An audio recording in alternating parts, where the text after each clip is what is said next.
The Silent Bell. The old Bramwell Academy had stood for over a century, its red-bricked exterior weathered by time and shrouded in whispers of tragedy. Locals spoke of it as if it were alive, as though its long hallways breathed and its dark corners harbored things better left unseen. Yet, children still attended and teachers still taught, dismissing the stories as little more than tales told to frighten the impressionable. But there was one rule at Bramwell Academy that even the bravest followed. When the second bell rings, you must stay in your classroom. Do not open the door for anyone.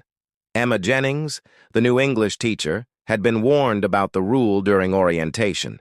Principal Carter, an older man with tired eyes and a nervous twitch, had delivered the instruction with an unsettling seriousness. "Is this some kind of fire drill?" she'd asked, laughing nervously. Carter didn't smile. "No, it's not a drill. Just follow the rule." When Emma pressed further, he'd only muttered, "The school has its history," before walking away. It was her second week at Bramwell when she first heard the second bell. That morning had started like any other. Rain lashed against the windows, and the classrooms were filled with the usual hum of restless students. Emma's Year 10 class was working on a creative writing assignment, and she was enjoying their stories, most of them dark and filled with teenage angst, but creative nonetheless. The first bell rang at 11:00 a.m., signaling the start of the mid-morning break.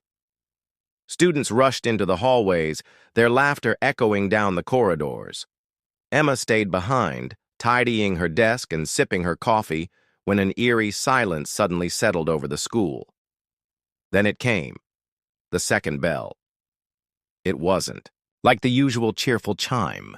This one was deeper, slower, and seemed to reverberate through the walls, rattling the windows. Emma frowned and checked the clock. It wasn't time for the next period yet. Confused, she stepped into the hallway, only to find it completely empty.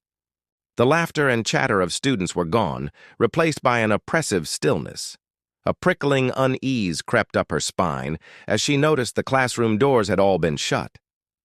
A thought crossed her mind. The rule: when the second bell rings, you must stay in your classroom. Do not open the door for anyone. Her classroom door was still ajar, and as she turned to go back inside, she heard it, footsteps echoing down the hallway. They were heavy, deliberate, and far too slow to belong to a student. "Hello?" she called, her voice trembling slightly. "Is someone there?" The footsteps stopped. Emma froze, her breath hitching in her throat. She couldn't see anyone, but the weight of an unseen presence pressed against her chest. Slowly, she backed into her classroom and shut the door, her hands shaking as she turned the lock. For a moment, there was only silence. Then came the knock. It was soft at first, barely audible, but it grew louder, more insistent. Emma stared at the door, her heart pounding in her ears. "Miss Jennings?" a voice called from the other side. It was a girl's voice, trembling and filled with fear. "Please let me in. I'm scared." Emma hesitated. She didn't recognize the voice, but the panic in it tugged at her heart. Still, the rule echoed in her mind. Do not open the door for anyone. I can't," Emma stammered, her voice barely above a whisper. "Please," the voice begged. It's coming, and it's going to find me." Tears pricked Emma's eyes as she reached for the doorknob, her instinct screaming to protect whoever was out there. But then she noticed something. The voice, though frightened, didn't sound entirely human. There was a strange distortion to it, like multiple voices speaking at once, layered beneath the surface. Her hand froze on the doorknob. The knocking stopped. For a long moment, there was nothing but silence. Then came the footsteps again, dragging and uneven, moving away from her classroom. Emma backed away from the door, her breaths coming in shallow gasps. When the bell rang again, its usual cheerful chime, The oppressive atmosphere lifted.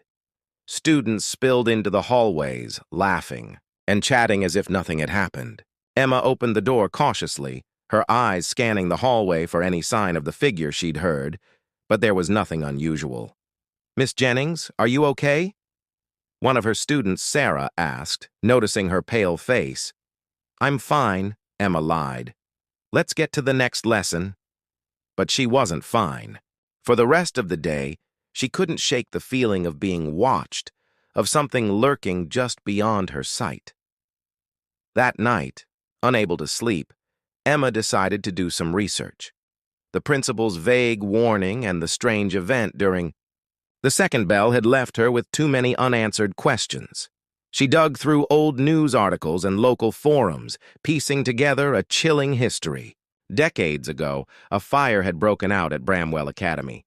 It started in the science lab and spread quickly, trapping students and teachers inside. The fire alarms had malfunctioned, but a bell, a deep, mournful chime, had rung through the chaos. Survivors claimed they'd heard voices calling for help, but when they tried to rescue those trapped, they found only empty rooms. Others swore they'd seen figures in the smoke, standing motionless and watching as the flames consumed the building. The bell, Emma realized, had rung twice that day, once for the fire and once for something else. The next time Emma heard the second bell, she was prepared. It came 2 weeks later during her last class of the day. She locked the door immediately, instructing her students to stay quiet. The footsteps came again, heavier this time, accompanied by a dragging sound, like something being pulled along the floor. Emma's students huddled together, their faces pale with fear. The knock came, louder and more forceful than before. "Miss Jennings," the distorted voice called, mimicking the tone of a frightened child. "Please help me, it's going to get me."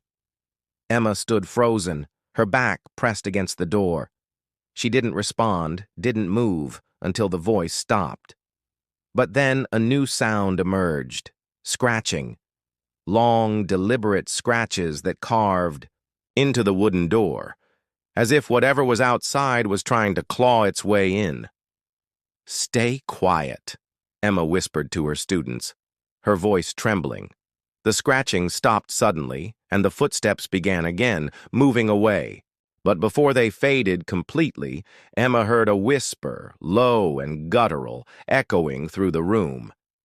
"You can't keep them safe forever." The next morning, Emma handed in her resignation. As she walked out of Bramwell Academy for the last time, she glanced back at the building. The windows stared back at her like hollow eyes, and for a moment, she thought she saw a shadow move behind one of them. The bell wouldn't ring for her again, but she knew it would for someone else.